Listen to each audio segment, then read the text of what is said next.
The letter arrived on a Tuesday morning in late September of 1883, carried by the mail coach that rattled into Snowflake, Arizona territory, raising dust devils in its wake. And Grace Bennett had no idea that the carefully penned words inside would change everything about her solitary existence.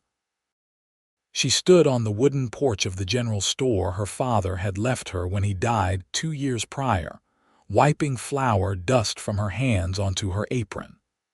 The store sat at the edge of town, where the desert stretched endlessly toward distant purple mountains. Grace was 22 years old, unmarried, and content enough with the rhythm of inventory and customers, and the occasional traveling salesman who tried too hard to charm her into giving him a better price on supplies. The postmaster, elderly Mr. Hutchins, hobbled over with his leather satchel. "Got something for you, Miss Bennett. From up north, looks like." Grace took the envelope, noting the unfamiliar handwriting. The return address said Vincent Stone, Flagstaff. She did not know anyone in Flagstaff.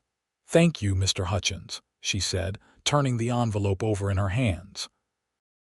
Back inside the store, she used her father's letter opener, the one with the carved wooden handle shaped like a horse, and carefully extracted a single sheet of paper. "Dear Miss Bennett, I hope this letter finds you well and that you will forgive the forwardness of a stranger writing to you. My name is Vincent Stone, and I am a cattleman working the ranges north of Flagstaff. Your cousin Martha, who runs the boarding house here, mentioned you in passing one evening over supper. She spoke of a woman of grace and dignity who runs her own business with a steady hand and a kind heart. I am not a man of many words in person, but I find the pen gives me courage I lack in face-to-face conversation. I am writing to ask if you might allow me the privilege of corresponding with you. I understand this is unusual, and I would not think less of you if you chose to ignore this letter entirely. If you are willing, I would like to know about your life, your thoughts, your dreams. In return, I will share mine with complete honesty. Yours respectfully, Vincent Stone. Grace read the letter 3 times, standing behind the counter while the afternoon sun slanted through the front windows. Martha was indeed her cousin, though they had not seen each other in 5 years, not since Martha moved north after her husband died. That Martha would mention her to anyone seemed strange, but not impossible. She folded the letter and tucked it into her apron pocket, where it stayed for the rest of the day, a small weight against her hip as she measured out sugar and salt, as she tallied accounts and swept the floors. That evening, in the small room behind the store where she lived, Grace lit an oil lamp and took out her own writing paper. "Mr. Stone, your letter surprised me, but not unpleasantly. I will confess to curiosity about what exactly my cousin said to inspire you to write to a woman you have never met. Nevertheless, I find myself willing to accept your offer of correspondence, provided we maintain proper respect and honesty, as you suggested. You ask about my life. It is simple but full. I run my father's store, which keeps me occupied from dawn until dusk most days. Snowflake is a small town, founded by good people seeking a place to build their lives. The desert here is harsh but beautiful. I have learned to love the way the light changes across the mountains, the sudden summer storms that turn the air electric and alive. As for my dreams, I suppose they are like most people's. I dream of building something lasting, of being useful, of not being alone forever, though I have made peace with that possibility. I will await your reply if you choose to write again. Respectfully, Grace Bennett. She posted the letter the next morning and then tried not to think about it. But she found herself watching for the mail coach more eagerly than usual, found herself distracted during routine tasks. 2 weeks later, another letter arrived. "Dear Grace, if I may call you that, your letter brought me more joy than I can properly express.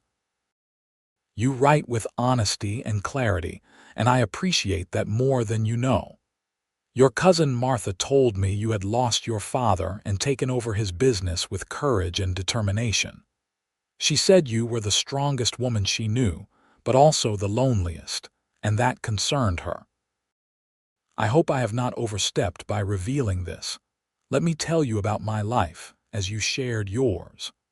I am 26 years old and have been working cattle since I was 14. I saved every dollar I could and now have a small ranch of my own, about 200 acres of grazing land and a modest herd. The work is hard and often lonely. I have two hands who help with the cattle, brothers named Jack and Samuel Porter, good men both. I was born in Missouri but came west with my parents when I was young. They both died of fever 10 years ago within days of each other. I think you understand that kind of loss. It changes you, makes you old before your time in some ways, but also teaches you to value what matters. I dream of building my ranch into something substantial, something that will last. But more than that, I dream of having someone to share it with, someone to talk to at the end of long days, someone whose presence makes the silence less heavy. I am not a particularly handsome man, I should tell you. I am tall and work-hardened, with brown hair that never quite cooperates and a scar on my left cheek from a difficult calf when I was younger. But I am honest and steady, and I work hard. I would treat a woman well, with respect and care, if I were lucky enough to find the right one. Tell me more about Snowflake. What do you see when you look out your window? What makes you smile? Yours, Vincent. Grace read this letter many more times than the first. She learned its rhythms and cadences, the way he wrote with careful consideration, the vulnerability in admitting his loneliness and his dreams. She found herself imagining what he looked like, this tall cattleman with uncooperative hair and a scar from an honest day's work. Over the following months, the letters came regularly, once or twice a week, depending on the mail coach schedule. Vincent wrote about his ranch, about difficult seasons and small victories, about the men he worked with and the land he loved. He wrote about riding out across open country at dawn, about the satisfaction of good work done well, about reading by lamplight in his small ranch house, and wishing he had someone to read to. Grace wrote back with equal honesty. She told him about difficult customers and loyal ones, about the widow Patterson who came in every Tuesday for tea and conversation, about young Tommy Ralston, who swept her floors after school in exchange for peppermint sticks. She described the desert sunsets that painted the sky in impossible colors, the way the whole town came together when someone needed help, the simple contentment of a life built on useful work. But she also wrote about loneliness, about being 22 and watching other women her age marry and have children while she measured out flour and balanced accounts. She wrote about missing her father, about the weight of responsibility and the occasional fear that this was all her life would ever be. Vincent's responses to these more vulnerable letters were tender and thoughtful. He never dismissed her feelings or tried to fix them with empty platitudes. Instead, he shared his own struggles, his own fears, creating a bridge of understanding between them across the miles. Winter came to Snowflake, cold and bright. Grace found herself hurrying through her morning tasks so she could write to Vincent in the afternoons. His letters had become the center of her days, the thing she looked forward to most.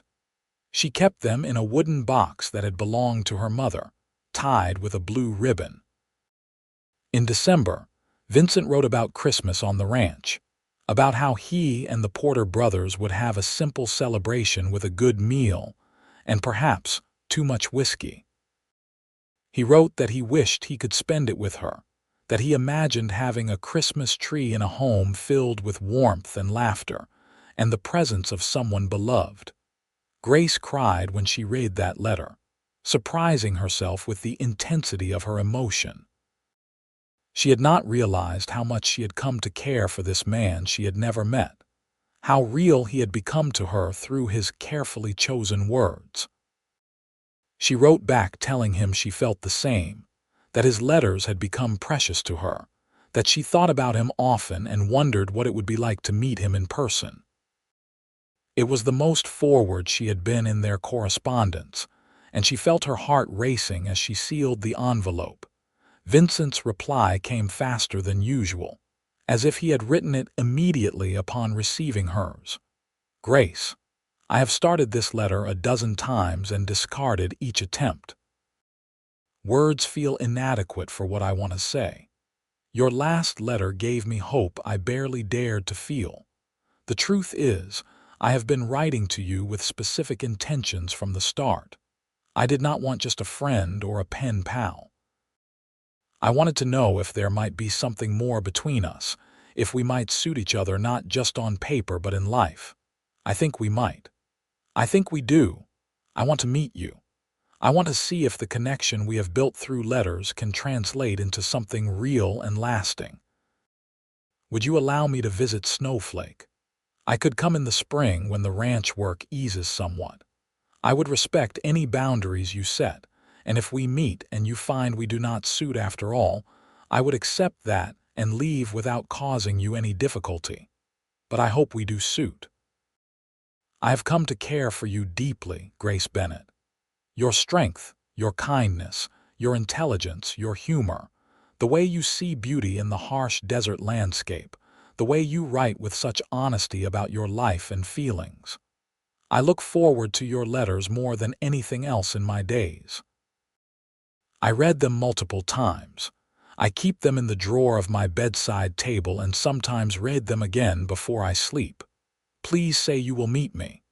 Yours always, Vincent. Grace sat with this letter for a long time, her hands trembling slightly. Meeting him would make everything real. It would move their relationship from the safe realm of words on paper to the unpredictable territory of actual presence, actual possibility, actual risk. But she wanted that. She wanted to see if the man she had come to know through letters was as real and as right as he seemed. She wrote back the same evening, Vincent, yes, come in the spring. Come when you can and stay as long as you are able. I want to meet you. I want to see if what we have found in these letters can grow into something more. I am nervous and excited and hopeful. Your letters have meant more to me than I can properly express. You have become important to me, someone I think about constantly, someone whose happiness matters deeply to me. Come to Snowflake, Vincent Stone. I will be waiting. Yours, Grace. The months between January and April of 1884 passed with agonizing slowness. The letters continued, but now they carried an additional charge of anticipation. They made specific plans. Vincent would arrive in mid-April after the spring calving was complete. He would stay at the boarding house in town, not wanting to compromise Grace's reputation by any appearance of impropriety. They would spend time together, get to know each other in person, and see what developed. Grace found herself consumed with nervous energy. She cleaned the store more thoroughly than necessary. She had the local seamstress make her 2 new dresses, simple but well cut, in colors that complemented her auburn hair and green eyes. She tried not to let her expectations run wild, but it was difficult. Vincent had become so real to her through his words that she felt she already knew him in ways that mattered most. In early April, Vincent's letter said he would arrive on April 15th. Grace marked the date on her calendar and felt time both speed up and slow down in the strangest way. The day before he was due to arrive, she received one final letter. Grace, by the time you read this, I will be on my way to you. I find myself almost unable to believe this is really happening. I keep worrying that something will go wrong, that you will take one look at me and be disappointed, that the reality will not measure up to the words we have shared. But I am coming anyway, because not coming would be the greater regret. I am coming because I need to know if what I feel is real and returned and possible. I should tell you before we meet that every word I have written to you over this past year has been true. Every feeling I have expressed, every thought I have shared, every hope I have revealed. I have not exaggerated or invented or tried to present myself as anything other than what I am. I wanted you to know the real man, not some polished version meant to impress. I am a simple cattleman with rough hands and a weathered face. I am steady but not exciting. I am honest but not always articulate. I have a small ranch and modest prospects, but I will care for you with everything I have if you will let me. I will be faithful and true and present every day for all the days of my life. I hope that is enough. Until tomorrow. Vincent. Grace folded this letter with shaking hands and pressed it against her heart. Tomorrow. He would be here tomorrow. That night she barely slept. She rose before dawn and went through her morning routine in a daze. She opened the store as usual, though she could barely concentrate on her tasks. Every time she heard hoofbeats or wagon wheels, her heart leapt. The afternoon stage was due at 2 o'clock. At 1:30, Grace told Mrs. Patterson, who was browsing the fabric section, that she needed to close the store for a bit. Mrs. Patterson, who knew about the letters because Grace had eventually confided in her, smiled knowingly and shooed her out. Grace walked to the small stage depot on slightly unsteady legs. A handful of other people waited, including Mr. Hutchins with his mail satchel. The April air was warm and dry, carrying the scent of sage and dust. The sky stretched endlessly blue overhead. At precisely 2 o'clock, the stage appeared in the distance, a small cloud of dust announcing its arrival. Grace felt her pulse in her throat. This was it. After a year of letters, of slowly building connection and understanding and affection, she was finally going to meet Vincent Stone. The stage pulled up with a clatter of hooves and wheels. The driver climbed down and opened the door. An older woman emerged first, then a traveling salesman Grace vaguely recognized. Then Vincent. He stepped down from the stage, a tall man in simple dark trousers and a clean white shirt, a worn leather vest over it. He had brown hair, longer than was fashionable, and a tanned face that showed years of outdoor work. There was indeed a scar on his left cheek, a thin white line. He carried a single canvas bag and looked around with obvious nervousness. His eyes found her almost immediately. Grace had positioned herself slightly apart from the other waiting people, and somehow he knew her. Their eyes met, and she saw recognition and relief and something deeper flash across his face. He walked toward her, his movements deliberate and careful, as if he were approaching something precious and easily startled. "Grace," he said, and his voice was deeper than she had imagined, rough but gentle. "Vincent," she replied, and found herself smiling despite her nerves. They stood facing each other, neither quite knowing what to do. A handshake seemed too formal after everything they had shared in letters. An embrace seemed too forward for a first meeting. Vincent solved the problem by extending his hand while simultaneously smiling in a way that transformed his serious face. "It is so good to finally meet you. You are even more beautiful than I imagined." Grace took his hand, feeling the calluses from years of ranch work, the strength in his grip. "You are here," she said, the most obvious statement possible, but she could not think of anything else. "I am here," he confirmed, still holding her hand. "I rode for 3 days to get here, and I would have ridden for 30 more." They stood there in the middle of the dusty street, holding hands and looking at each other, until Mr. Hutchins cleared his throat pointedly and they both stepped back, self-conscious but smiling. "You need to get settled at the boarding house," Grace said, trying to regain some composure. Mrs. Miller runs it at the end of the main street. Then perhaps you would like to see the store, and I could show you around town." "I would like that very much," Vincent said. His eyes had not left her face, and the way he looked at her made Grace feel warm and slightly dizzy. Vincent collected his bag and they walked together toward the boarding house.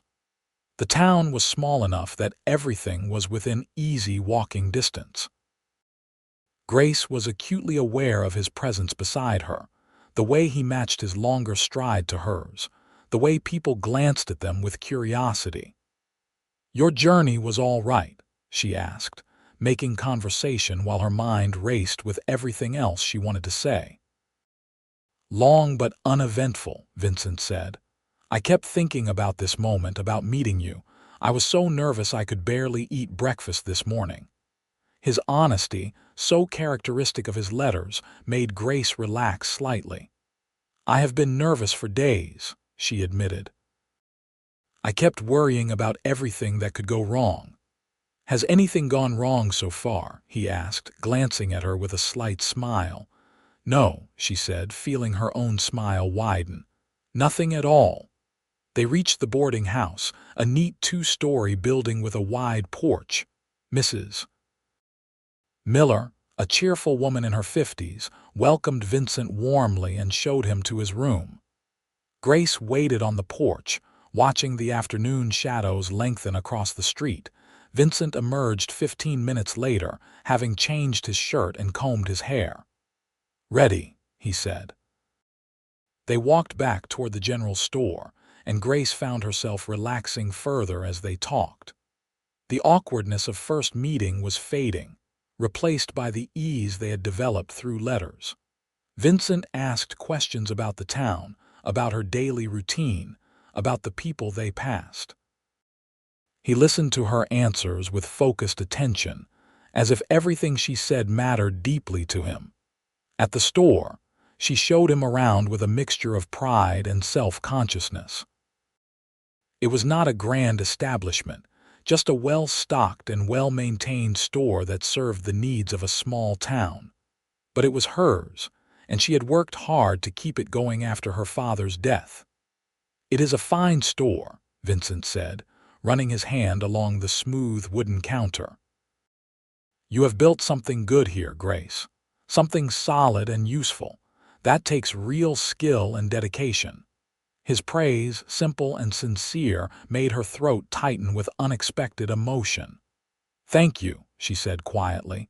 They spent the rest of the afternoon walking around Snowflake. Grace pointed out landmarks and introduced Vincent to people they encountered. Everyone was polite but curious, and Grace knew there would be plenty of gossip by evening. A strange man coming to town specifically to visit the unmarried Miss Bennett would provide conversation for weeks. As the sun began to set, painting the desert sky in shades of orange and pink and purple, they found themselves at the edge of town, looking out toward the mountains. "Your letters did not do this justice," Vincent said softly. "It is beautiful here." "You should see it in summer when the storms come through," Grace said. "The lightning strikes the mountains and the whole world seems alive." "I would like to see that," Vincent said, and the way he said it suggested he meant more than just the summer storms. They stood in comfortable silence for a while, watching the colors deepen and shift. "Vincent," Grace said finally, "I need to tell you something." He turned to her, his expression open and attentive. "Reading your letters this past year has been the best part of my days. You have been more present to me, more real than most people I see every day. I know we have only just met in person, but I feel like I already know you in ways that matter. And I want you to know that I am glad you came. I am glad you wrote that first letter. I am glad for all of it." Vincent's face softened with emotion. "Grace, I have been trying to find the right words since I arrived, but you have just said exactly what I feel. This past year, writing to you, getting to know you, has changed me. You have given me hope and purpose beyond just the ranch work. You have given me something to dream about." He reached out and gently took her hand again, his thumb brushing across her knuckles. "I know it is too soon to speak of certain things. We need time together in person, time to be sure, but I want you to know my intentions are serious. I came here hoping we might build something real together." Grace felt tears prick her eyes, but they were good tears, tears of relief and hope and joy. "I want that too," she said. They walked back to town holding hands as the stars began to emerge in the darkening sky. At the door to the store, Vincent squeezed her hand gently and then released it. "May I see you tomorrow?" he asked. "Yes," Grace said. "Come for breakfast. I live in the back of the store and I can cook us something before I open." "I would like that very much," Vincent said. His eyes searched her face in the dim light. "Thank you, Grace, for agreeing to meet me, for taking a chance on a stranger who wrote you letters." "Thank you for writing them," she replied, "for being honest and open and real." He smiled, a full, genuine smile that reached his eyes, and then tipped his hat and walked back toward the boarding house. Grace watched him go, her heart fuller than it had been in years. The next 2 weeks passed in a blur of happiness. Vincent came for breakfast every morning, and they talked easily while Grace cooked eggs and bacon and fresh bread. Then he would help her open the store, carrying heavy sacks and restocking high shelves, refusing to let her do the hard physical work while he was there. He charmed her customers with his quiet courtesy. The men respected his obvious knowledge of ranching and livestock.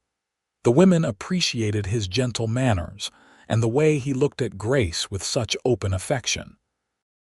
Even the children liked him, especially after he carved little wooden animals for Tommy Ralston and his younger sister. In the afternoons, after the store closed for a few hours during the hottest part of the day, they would walk or ride out into the surrounding desert. Grace borrowed horses from a neighbor who ran a small stable, and they explored the landscape together. Vincent was an excellent rider, comfortable in the saddle in a way that spoke of years of practice, and Grace enjoyed watching him in his element. They talked constantly, discovering the pleasure of conversation after so many months of letters. But they also found they could be silent together comfortably, which Grace had learned was rare and valuable. One afternoon, they rode out to a spot Grace loved, where a small creek ran through a rocky canyon, creating a pocket of green in the otherwise brown landscape. They dismounted and sat on the rocks near the water, listening to its soft burble. "Grace," Vincent said, his voice more serious than usual, "I need to go back to the ranch soon. I have been gone more than 2 weeks and the Porter brothers are managing alone. It is not fair to them and there is work that needs doing." Grace had known this was coming but still felt her stomach drop with disappointment. "I understand," she said. "The ranch is your livelihood. You cannot neglect it." "But I do not want to leave," Vincent continued, turning to face her fully. "These weeks with you have been the happiest of my life. You are everything I hoped you would be, everything I dreamed of while reading and writing those letters. Being with you feels right in a way nothing else ever has." He took both her hands in his. "I am not good with flowery speeches, Grace.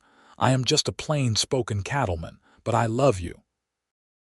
I have been falling in love with you since that very first letter you sent back to me, and now that I have met you, spent time with you, seen how you move through the world with such grace and strength, I love you even more." Grace felt tears spill down her cheeks, but she was smiling. "I love you too," she said, her voice thick with emotion. "I have been so afraid to admit it, even to myself, because it seemed impossible.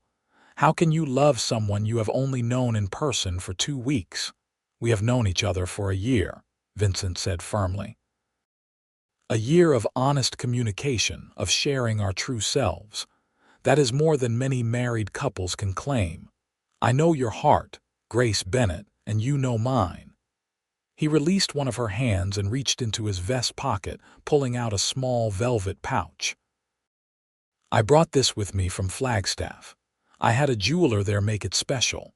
I have been carrying it around for 2 weeks, trying to find the right moment and the right words." He opened the pouch and tipped a ring into his palm. It was simple but beautiful, a single small diamond set in a gold band etched with a delicate pattern. "Grace Bennett, will you marry me? Will you come to Flagstaff and be my wife? I know I am asking you to leave your store, your town, everything you have built here. I know that is a big sacrifice. But I promise I will spend every day of my life making sure you never regret it. I will work hard to give you a good life. I will be faithful and true. I will love you with everything I have." Grace looked at the ring, at Vincent's face with its expression of hope and vulnerability and love, and felt certainty settle over her like a warm blanket. "Yes," she said. "Yes, I will marry you." Vincent's face broke into a smile of pure joy. He slipped the ring onto her finger where it fit perfectly and then pulled her into his arms. They held each other tightly, and Grace felt like she was finally home. "Every word I wrote was true," Vincent whispered into her hair. "Every feeling, every hope, every promise, all true." "I know," Grace whispered back. "I believe you." They kissed there beside the creek, a first kiss full of sweetness and promise and the relief of having found each other against all odds. When they rode back to town, they were engaged. The news spread quickly, and people congratulated them with genuine warmth. Most had guessed at the seriousness of Vincent's intentions, and they were pleased to see Grace so obviously happy. The next few days were consumed with planning. Grace needed to figure out what to do with the store. She could not simply abandon it, not after all her father's work and her own. But she also wanted to go with Vincent, wanted to start their life together as soon as possible. The solution came from an unexpected source.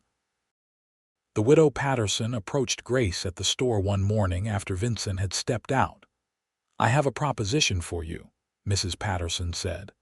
"My son Daniel is 25 and has been working as a clerk in Phoenix.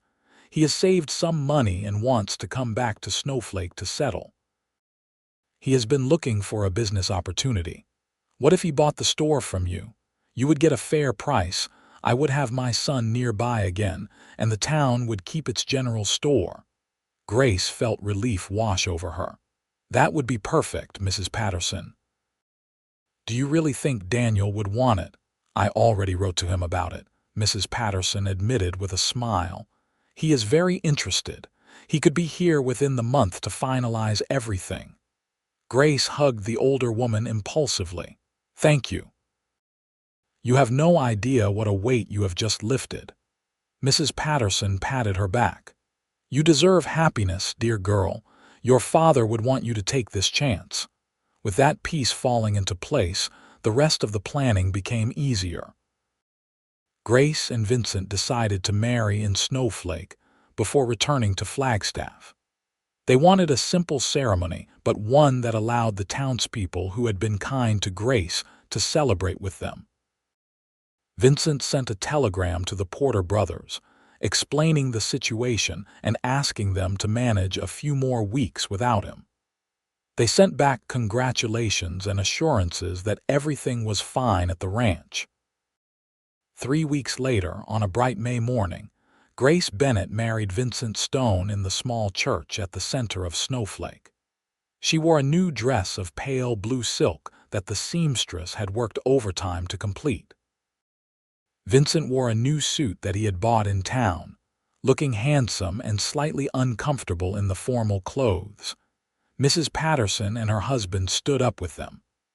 The church was full of people Grace had served at her store, people she had helped and who had helped her. It was not a grand wedding, but it was warm and genuine. When the minister pronounced them husband and wife, Vincent kissed her with tender care, and the congregation applauded. Grace felt her father's absence keenly in that moment, but also felt his approval.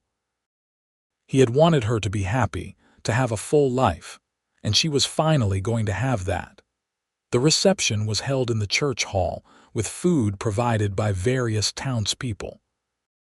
There was music and dancing, and Vincent proved to be a surprisingly good dancer, spinning Grace around the floor until she was breathless and laughing. As evening fell, they said their goodbyes. Grace had already packed her essential belongings, the things she could not bear to leave behind. Her mother's jewelry, her father's books, the box of letters from Vincent tied with its blue ribbon. Everything else would be sold with the store or distributed to people who needed it. They spent their wedding night at the boarding house, in a room Mrs. Miller had decorated with wildflowers and candles. It was the first time they had been truly alone together, and there was a moment of awkwardness as they stood in the center of the small room, suddenly shy.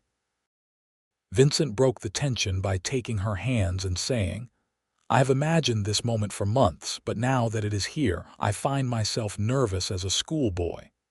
Grace laughed softly. "I am nervous too. Is that strange? We are married now. We are allowed to be nervous together."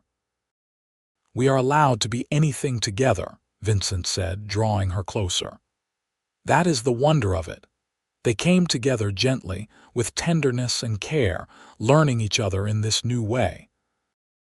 It was sweet and slightly fumbling and perfect, the physical consummation of a love built on words and honesty and genuine connection. Afterwards, lying in Vincent's arms with her head on his chest, listening to his heartbeat, Grace felt peace settle deep in her bones. No regrets. Vincent asked softly, his fingers tracing patterns on her shoulder. "None," Grace said firmly. "This is exactly where I want to be." They left Snowflake 3 days later after Daniel Patterson arrived and the sale of the store was finalized. Grace felt a pang leaving the only home she had really known, but it was overwhelmed by excitement for the future. They traveled by stage to Flagstaff, a journey that took 2 days with an overnight stop in a small town along the way. Vincent pointed out landmarks and told her about the country they were passing through. Grace watched the landscape change, the desert giving way gradually to higher elevation terrain with more trees and different vegetation. Flagstaff itself was larger than Snowflake, a proper town with multiple stores and businesses, a railroad stop, and a more cosmopolitan feel. Vincent's cousin Martha came to meet them at the stage depot, pulling Grace into a warm hug. "So you are the famous Grace I told Vincent about," Martha said, her eyes twinkling. "I am so glad my matchmaking worked out." "You did this deliberately?" Grace asked, surprised. Martha shrugged. "Vincent had been moping around my boarding house for months, working too hard and barely talking to anyone. I knew you were alone down in Snowflake, also working too hard. I might have mentioned you to him more than once, might have suggested he write to you. But the rest was all you two. I just planted the seed." Grace hugged her cousin again. "Thank you for planting it." From Flagstaff, they rode out to Vincent's ranch, about an hour's journey by wagon. The ranch sat in a valley with mountains rising in the distance, the land rolling and covered in grass and scattered juniper trees. It was beautiful in a completely different way than Snowflake's stark desert beauty. The ranch house was small but sturdy, built of logs with a stone chimney. There was a barn and several outbuildings, corrals with horses and cattle visible in the distance. 2 men emerged from the barn as the wagon approached. The Porter brothers were both in their 30s, lean and weathered, with friendly faces. They greeted Vincent with obvious relief and welcomed Grace with shy courtesy. "We kept everything running, boss," Jack Porter said, "but we are glad you are back, and congratulations on the wedding." Samuel Porter nodded agreement and then ducked his head shyly. "We cleaned the house up as best we could, madam, put some wildflowers on the table and such. Figured a lady would want things nice. Grace was touched by their thoughtfulness. "Thank you both. That was very kind." Vincent showed her into the house, carrying her bags. Inside was a main room with a fireplace, a kitchen area, and two smaller rooms serving as a bedroom and a storage room. It was simple but clean, and the Porter brothers had indeed put wildflowers in a jar on the rough-hewn table. "It is not grand," Vincent said, watching her face anxiously. "But it is solid, and we can improve it over time. I thought we might add another room, maybe a proper parlor, and eventually build a bigger house altogether when we can afford it." "It is perfect," Grace said, meaning it. "It is ours, Vincent. That makes it perfect." Over the following weeks, Grace settled into ranch life. It was different from running the store, but she found she enjoyed it. She learned to cook for hungry ranch hands, to keep house in a more rustic setting, to help with various ranch tasks.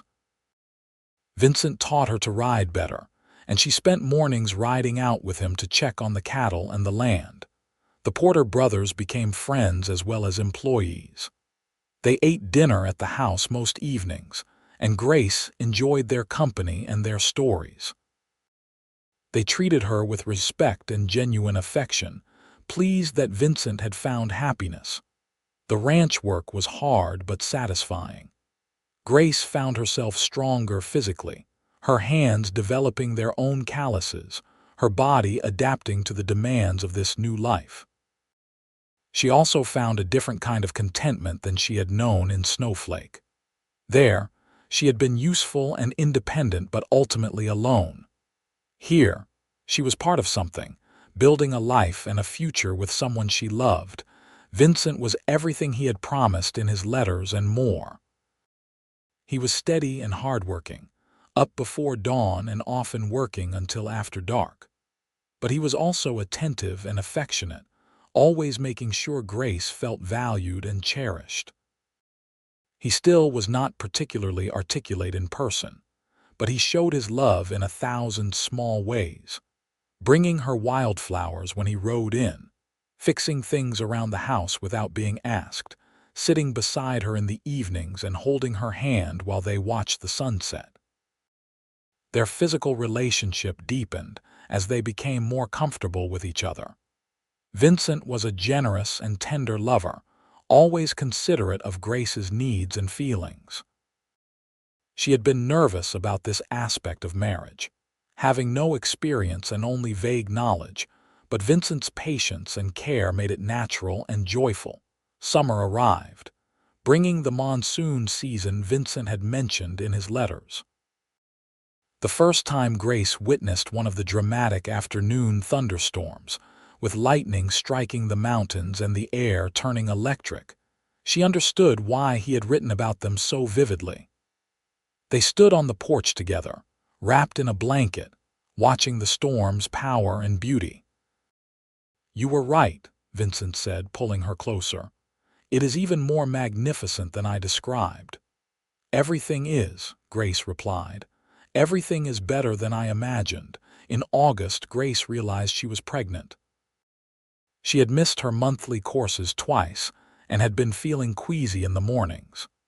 She told Vincent one evening after the Porter brothers had left, nervous about his reaction, despite knowing he wanted children. Vincent's face transformed with joy. He picked her up and spun her around gently, then immediately set her down looking worried. "Should I be doing that? I do not want to hurt you or the baby." Grace laughed at his instant overprotectiveness. "I am pregnant, not made of glass." "But yes, maybe save the spinning for after the baby is born." "A baby," Vincent said wonderingly, placing his hand gently on her still flat stomach. "Our baby, Grace, I am so happy I can barely think straight." He was attentive before, but his care intensified during her pregnancy. He insisted she rest more, that she not do any heavy lifting or strenuous work. Grace found it alternately endearing and frustrating, but she understood it came from love and let him fuss over her. The pregnancy progressed normally. Grace felt well after the first few months of morning sickness passed. She continued to help around the ranch, though she let Vincent and the Porter brothers handle the heavier tasks. She also started working on baby clothes and blankets, sewing by lamplight in the evenings while Vincent read to her from books they had bought in Flagstaff. Winter came, and Grace grew larger. The ranch work slowed somewhat in the colder months, giving Vincent more time to be at the house with her. They talked about names and plans and dreams for their growing family. In late February of 1885, on a cold, clear night with stars bright overhead, Grace went into labor. Vincent rode hard for the midwife who lived about 5 miles away, while Samuel Porter stayed with Grace, trying to keep her calm despite his obvious terror at the situation. The midwife, an experienced woman named Mrs. Kowalski, arrived quickly and took charge with calm efficiency. She sent Samuel out to wait with his brother and Vincent and settled in to help Grace through the labor.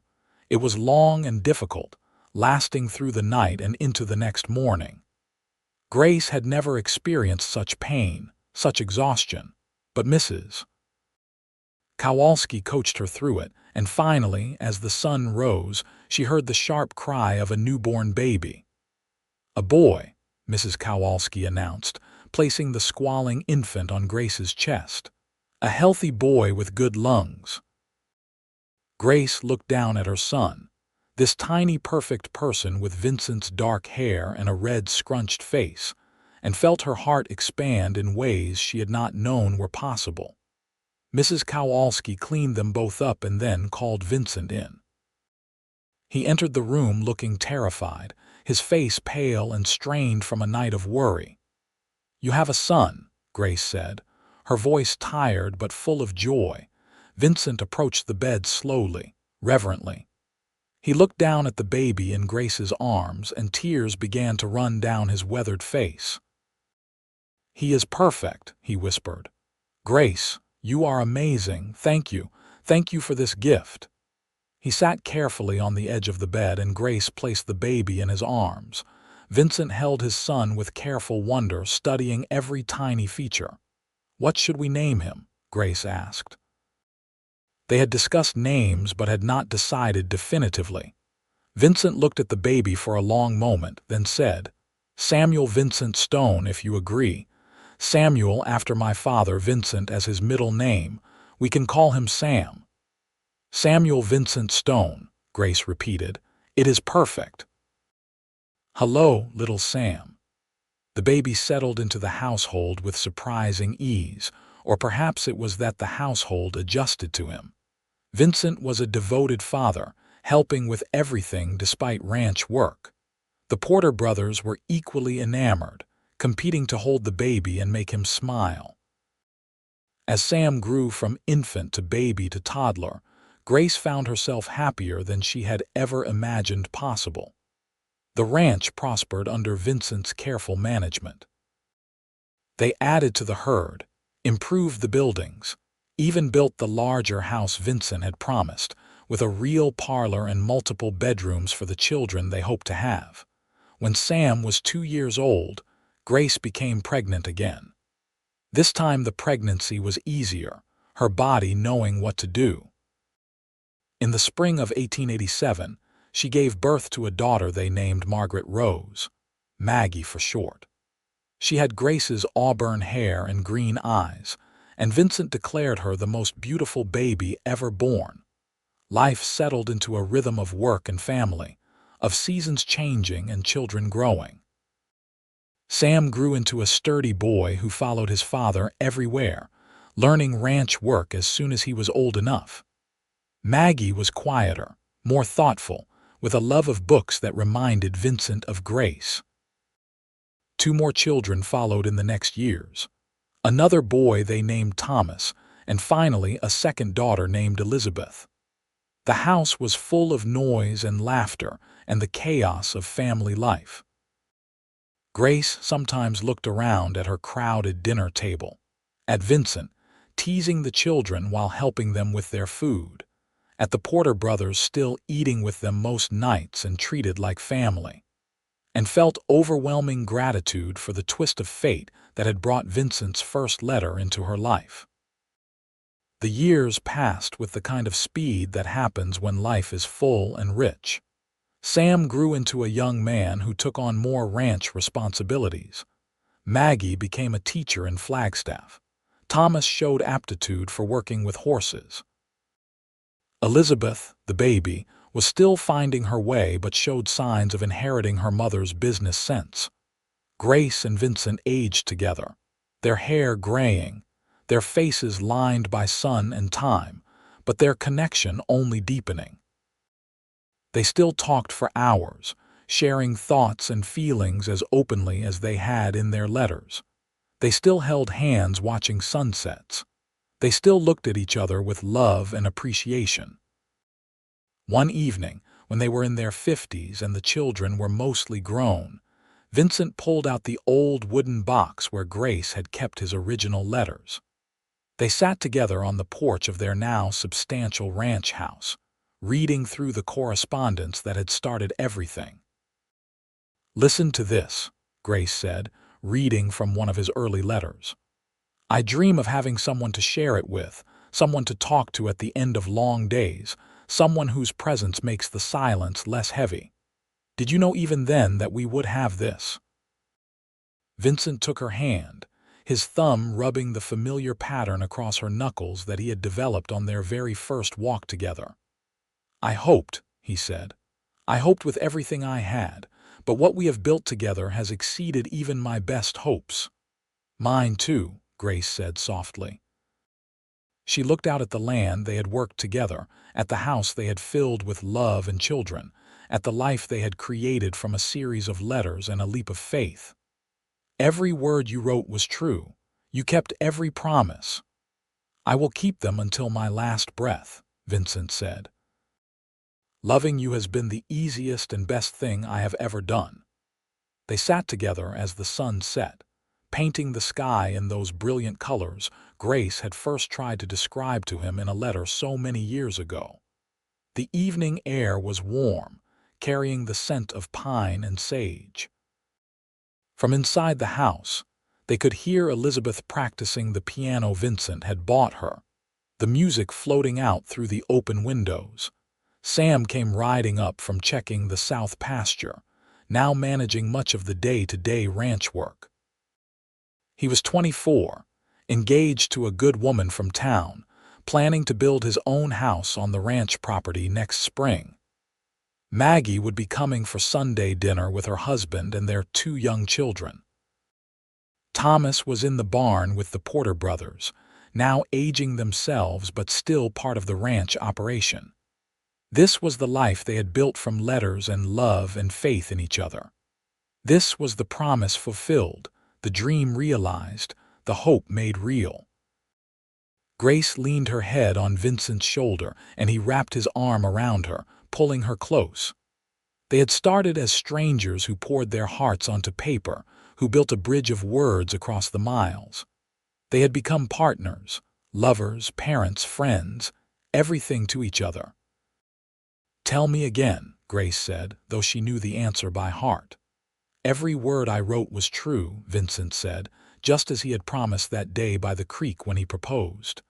"Every word, every feeling, every promise, all true then and now and forever."